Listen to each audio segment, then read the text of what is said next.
Bonjour à tous. Alors aujourd'hui, cette vidéo, voilà, je souhaite juste expliquer quelque chose aux personnes qui montent des caissons IKEA. Et surtout que plus vos caissons, vos dressings, il va être grand et plus vous risquez d'avoir le souci que nous avons rencontré quand nous avons monté les caissons chez mes parents.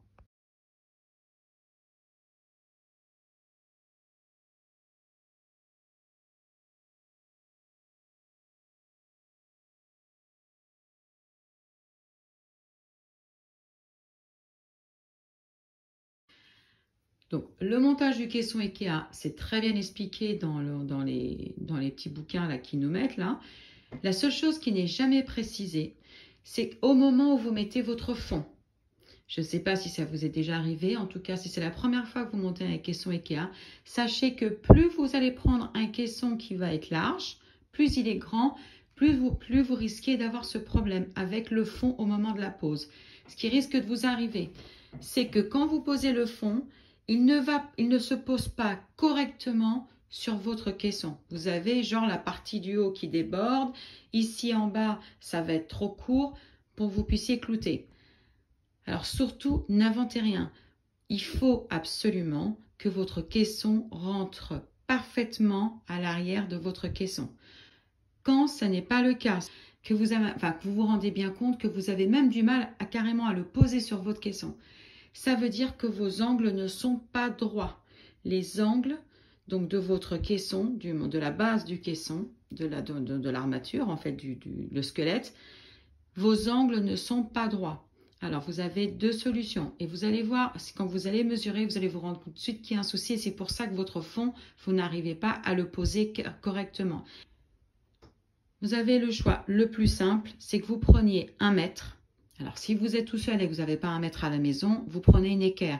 Mais le plus rapide et le plus simple, c'est de prendre 1 mètre et vous mesurez les diagonales. Donc, vous mesurez de cet angle sur l'angle du bas et vous faites de cet angle sur cet angle-là. Il faut que vous ayez la même dimension. Si vous avez 1 cm de différence, ça veut dire que votre structure n'est pas droite. Et là, il faut que vous la bougez un petit peu. Vous la bougez un peu. En fait, c'est pour ça que vous avez cette marge de manœuvre. Vous inquiétez pas, vous l'avez. Parce que de toute façon, votre caisson, il est tellement lourd et c'est vraiment un squelette. Vous verrez, vous arrivez. Il faut que vous bougiez un petit peu. Donc, c'est là où peut-être l'équerre va vous aider. Si vous avez une équerre, vous posez votre équerre dans les angles. Et en fait, vous bougez votre caisson de façon à ce que vous tombez. Il vous faut 4 angles droits. C'est impératif. Et vous verrez quand vous allez poser le fond du caisson, il va se poser pile poil sur la structure. Et même quand vous devrez clouter, vous n'aurez pas ce souci que parfois moi j'avais ce problème-là. C'est que souvent quand je cloutais, j'avais le clou ressortait de ce côté, ça m'abîmait mon fond. Enfin, ça me faisait des horreurs. Et c'est tout simplement parce que ma structure j'avais pas 4 angles droits. Je vais vous montrer avec ce couvercle. Alors, je m'excuse de ne pas le faire avec un caisson, mais les notes, ils sont déjà tous montés. Et sur le moment, j'avoue que je n'ai pas du tout pensé à filmer. Mais je tiens à partager cette information parce que c'est super important. Quand vous avez votre caisson, logiquement, la dernière partie, donc ce que vous allez faire, c'est de clouter le fond tout autour. Quand vous l'aurez clouté, le réflexe, c'est toujours de prendre le caisson et de faire ça, de le relever dans ce sens-là. En fait, je vais essayer de mettre comme ça. Donc, vous serez là au sol, vous allez le prendre. Ici, c'est votre fond. Là, c'est l'avant du caisson. Vous allez mettre les portes ou les portes coulissantes. Et vous allez vouloir faire ça. Et c'est surtout ce qu'il ne faut pas faire. Parce que sinon, vous allez casser. Vous risquez, nous on l'a fait, hein. Donc surtout sur les grands. Sur les plus petits, c'est peut-être moins, mais je ne vous conseille pas parce qu'en fait, vous prenez appui ici. Vous allez prendre appui quand vous relevez, vous prenez appui ici et ici. Et ici, je ne sais pas si vous arrivez à voir, nous on a dû mettre plein de colle, on l'a cassé en fait, à cause du poids. Je ne sais pas si vous arrivez à distinguer, c'est un peu, voilà. Vous voyez, tout ça c'est de la colle, c'est passé assez de la colle.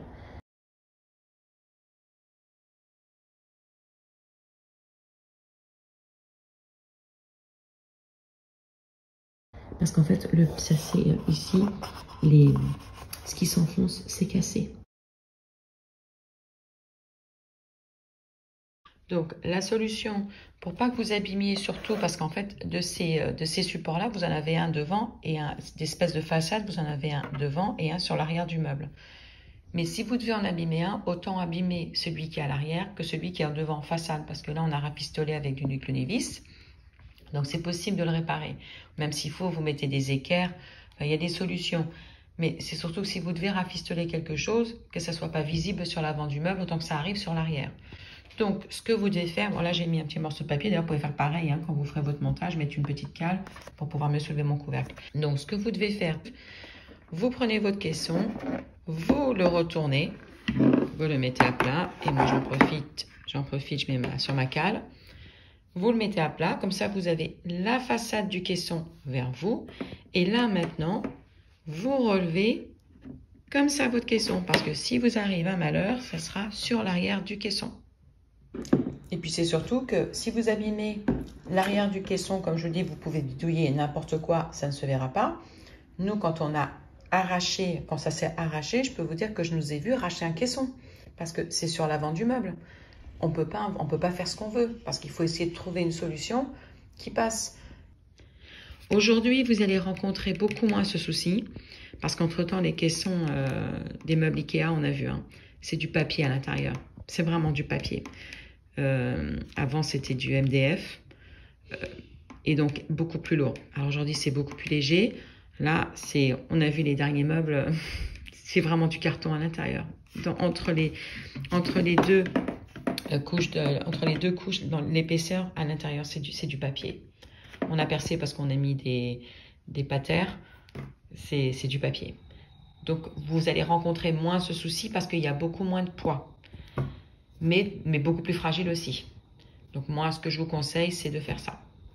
Donc je suis désolée encore une fois de ne pas vous montrer ça avec un vrai caisson, mais je trouvais ça important tout de même de passer l'info. Je voulais pas rester comme ça sans partager cette information, ces deux informations. Je vous souhaite un très bon montage. À très bientôt sur une prochaine vidéo.